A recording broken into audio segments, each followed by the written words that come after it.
Indiana Jones and the Dial of Destiny. Or is it Indiana Jones and the completely overbloated budget? Oh my God. Oh, I'm sorry, Dr. Jones, but you're going to need $1 billion. And I'm about to prove that WDW Pro was right again.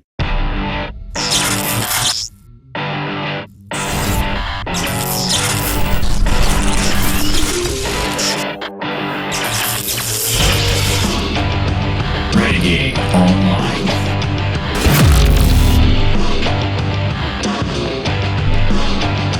Well, welcome back. Another great day here at Valiant Renegade. It's good to see everybody out there once again. And if you are like one of the many folks watching this video, not yet subscribed to this channel, please make sure you take a moment, hit that little red subscribe button down below and turn it to gray if it's not already. Make sure you hit that notification bell, share this sucker out on the social medias, hit the like button, and of course, please do leave a comment below the video before you head out the door today.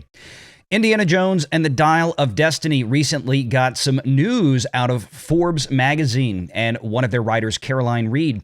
Caroline Reed, if you may recall, also recently did a story that we covered in the last week or two on Disney Cruise Lines. And what does that have to do with this? As it turns out, Indiana Jones and the Dial of Destiny was produced by yet another UK Disney subsidiary, meaning that the reporting requirements are much more transparent than were it to be done here in the United States. Of course, Indiana Jones and the Dial of Destiny was filmed largely in the UK, a lot of the work done at Pinewood Studios, and in order to take advantage of some tax breaks, namely some film tax credits that they're eligible for, you've got to run it through a UK company to get it. So let's take a look at the article because there's some things here that Forbes got right and some things that Forbes got wrong, because I'm sure a lot of you have noticed the title of this video and you're thinking, well, wait, Valiant, the title of the article says it cost $300 million, but the title of your video says $350 million. You're clickbaiting. No. Let me show you. From Forbes magazine, Disney's $300 million bet to tempt back cinemagoers by Caroline Reed. Ahead of its first quarter earnings release today, that would be Wednesday, February 8th, Disney has revealed that it shelled out $294.7 million. That would be 244 million British pounds sterling on making the latest installment of the Indiana Jones series in a bid to tempt fans back to cinemas this year. Movie budgets are usually kept a closely guarded secret as studios tend to absorb the cost of individual pictures in their overall expenses. However, the cost of movies made in the UK are consolidated in single companies which file annual financial statements.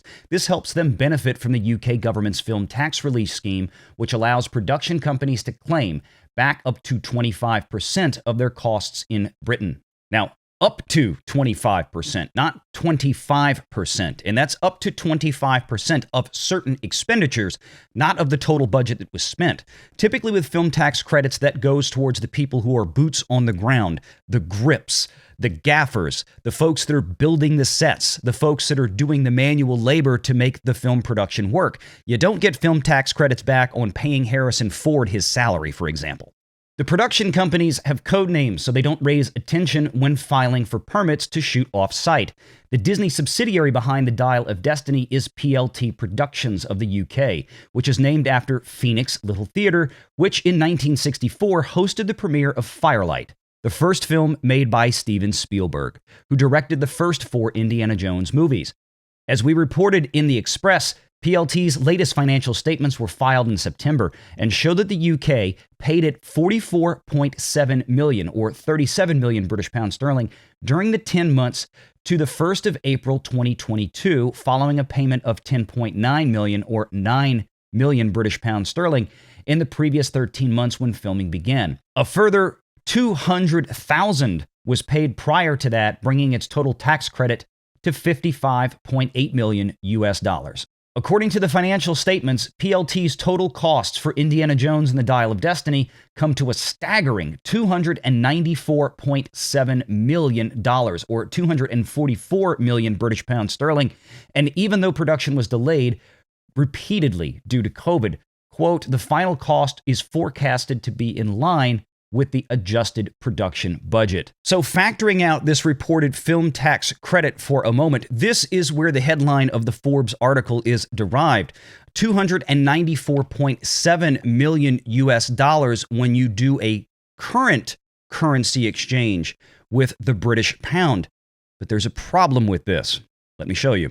This is a chart of the last 18 months or so of the foreign currency exchange between the US dollar and the British pound. Now, as you can see where we are today, you can get about $1.21 for every 1 Great British Pound. And if we went back to October, you can see you got about 1 British pound per 1 US dollar. These are standard fluctuations in currency markets that occur over time. It's quite natural. And as we've discussed before, foreign currency exchange drag, or FX drag, has been a bit of a plague on international box office for American-released films in international markets. Well, the same thing holds true going the other direction when dollars are flowing out of the US into foreign currencies, as they would have been here from the Walt Disney Company to this UK subsidiary to pay for the production cost of Indiana Jones. Now, when was Indiana Jones actually filmed? The principal construction and photography of Indiana Jones happened throughout 2021, with sets being built during the early to mid part of the year and much of the principal photography in the mid to latter part of the year. Let's go back to the chart and take a look at where exchange rates were at that point.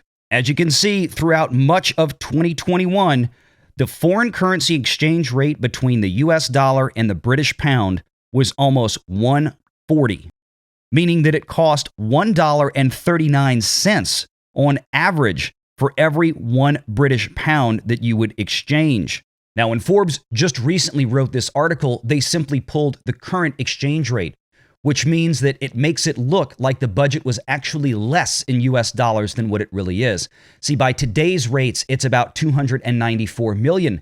But when Disney actually would have spent the money to build the sets, to bring the crews in, and to go through principal photography, that figure would have been about 15% higher, meaning the actual expenditure in US dollars for this film was probably much closer to the $350 million that was rumored just recently. And no surprise, that rumor came directly from our friend, WDW Pro. So what we have here is an issue of slightly mistaken mathematics, but at the end of the day, it lines up exactly with what Pro heard. No matter how you slice it, you're looking at a film that's going to need to haul in at a bare minimum of somewhere around $1 billion globally just to break even. This is going to be a tall ladder to climb for the Walt Disney Company. And if the movie comes out to bad reviews or bad audience reactions, they're sunk again.